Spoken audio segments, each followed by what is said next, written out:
Hey guys, Legend here, and today we're taking a look at how to win every match of Last Spartan Standing. In this video, I'm going to help you increase your three main aspects of victory, in which are survivability, kill efficiency, and tactics. So to start off, let's get into survivability. Survivability is basically your ability to be defensive and use your surroundings and equipment to your advantage to stay alive for as long as you possibly can. Knowing when and where to stay away from enemies and when to confront enemies and when not to confront them is extremely important in survivability. At the beginning of the match, as tempting as it is, don't instantly start looking for kills. Everyone starts out with the same weapons, and therefore nobody has an advantage yet. So by running out into the open looking for kills at the beginning is just gonna put you in a 50-50 chance of losing a life, which is just putting yourself at a disadvantage. So when starting off, seek an advantage point, a point that has the high ground, and one that provides cover. This will help you pick off anyone out in the open at the beginning and keep yourself away from getting double or triple teamed, which typically tends to happen at the beginning of the match. Now I know that this may seem like camping, but if a spot gives you an advantage, there's no reason to leave that spot until you get a better weapon than what you started with. I'm not saying sit in a corner at the beginning of the match or for the entire match by any means. All I'm saying is don't leave a spot that gives you cover or a good view of where people tend to walk by, because that's how you need to start every match. It's good to move more frequently during the halfway point of the match, as there's not many people left, and you won't get caught out in the open as much as the beginning. As the end of the match comes, however, you should start to get more defensive again, like in the beginning. I'm not saying you should make yourself vulnerable, however, just make sure you're keeping yourself safe in spots where lots of people tend to go at the beginning and end of the match. One of the most common mistakes I see is people rushing into the open to get kills at the beginning, getting campy in the middle of the game because they've lost all their lives, and then getting impatient and dying at the end because they only had one life left. And trust me, that's not what you want to do at all. Stay safe at the beginning, be a little more willing to run around in the middle of the game, and go back to being defensive at the end of the game as the zone gets smaller. And I bet you'll increase your ability to survive and keep more lives like crazy. And also, just stay away from this building on the map. So many people walk over here and try using it as cover, but it's honestly always a bloodbath at the beginning of the game due to the fact that this building has too many openings. So just avoid this place at the beginning or you'll get destroyed instantly. Now let's get into killing efficiency. Killing efficiency is all about seeking confrontation when you know you have the advantage and using the weapons you have in the best way possible. First off, when you're finally able to upgrade to the next weapon level, don't.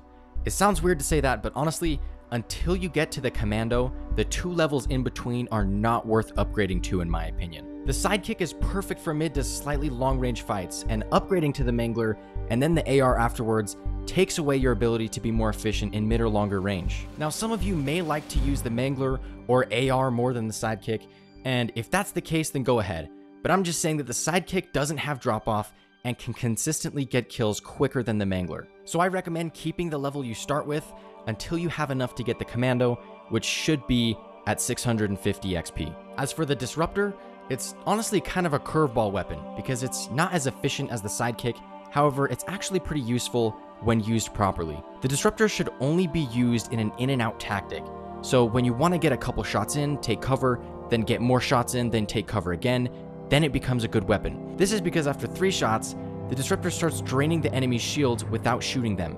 And after 6+ shots in a row, you'll completely deplete their shields and health because of the multiplier built into the disruptor's shock ability. So only use the disruptor when using an in and out tactic, never for a one-on-one direct fight, because every other weapon will kill quicker than the disruptor directly unless the enemy misses all their shots, which isn't something to rely on. Now as for when to seek contact, this is an interesting part because I wouldn't seek contact unless you have something like an overshield, camo, or better weapon than everyone else. Other than that, the best time to seek contact in a fight is when you hear another one going on.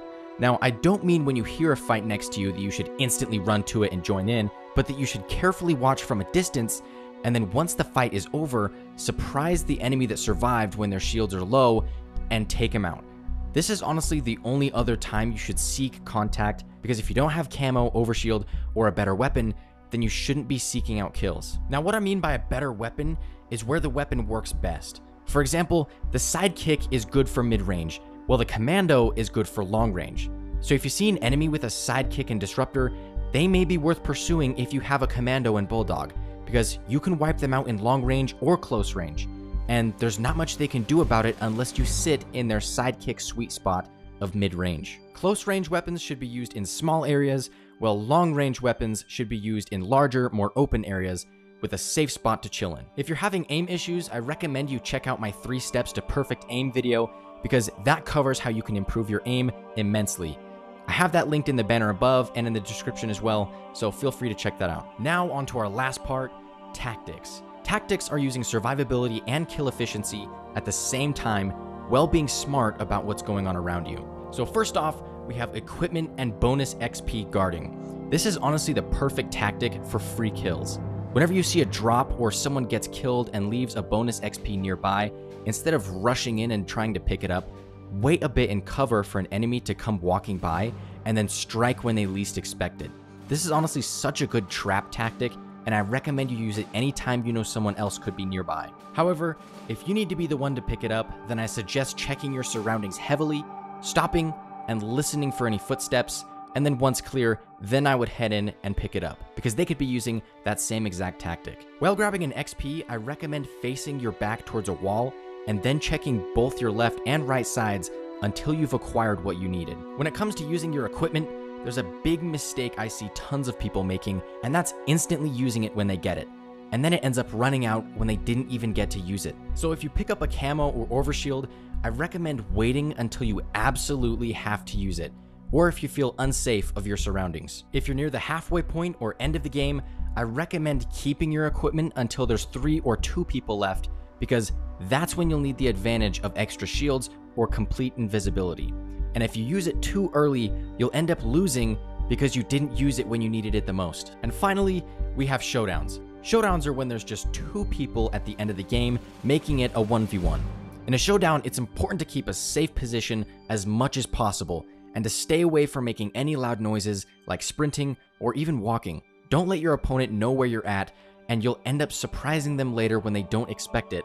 This is the moment you should be using your equipment. If the zone gets really small and there's absolutely no cover, it all comes down to who has the most lives and if you use your weapons properly. If you die and end up spawning outside the zone, get the longest range weapon you have and then start shooting at your enemy from outside the zone if possible, while running towards the safe part. Because by being in the zone, you're already at a disadvantage. When you get closer, that's when you should pull out your AR or Bulldog, because that's where they're most effective. If you're the one in the safe part of the zone and waiting for the enemy to spawn outside it, find a good advantage point if possible, and keep watching your sides until you see the enemy come. Use your long range weapon to take them out while they're trying to come to the safe part, and then switch to a close range weapon when they enter inside, and you'll come out with the win due to them being lower than you because of the zone. Overall, when it comes to getting a victory in Last Spartan Standing, these are the most important things to remember. 1. Take your time, don't rush yourself. Play the survival game and only the killing game when you have to. For number 2, seek kills only when you have the advantage. If your weapon or equipment don't outmatch them, don't seek out a kill. For number 3, only upgrade and use equipment when needed, not instantly, or else you'll end up wasting them and dying when you actually needed them. And lastly, always play like it's your last life. The majority of lives get lost in the first 5 minutes of the game, so the more defensive you are at the beginning and the end, the better. Anyway, that wraps up how to win every match in Last Spartan Standing. This will probably be my last how-to until 343 adds more content, because honestly, I've covered pretty much anything how-to wise in my book. If there's anything else you'd like to see me do a how-to on, please comment down below so I can see if it's something that I can cover. Other than that, I'll be doing gameplays on my channel until then, so if there's any games you'd like to see me play, then comment down below to help give me some ideas of what you guys would like to see. But anyway, if you guys liked the video, please click the like and subscribe button with the bell icon right next to it if you want to see more content like this. Check out my clips channel to see clips of my funny moments and epic plays, and I'll see you guys in the next one.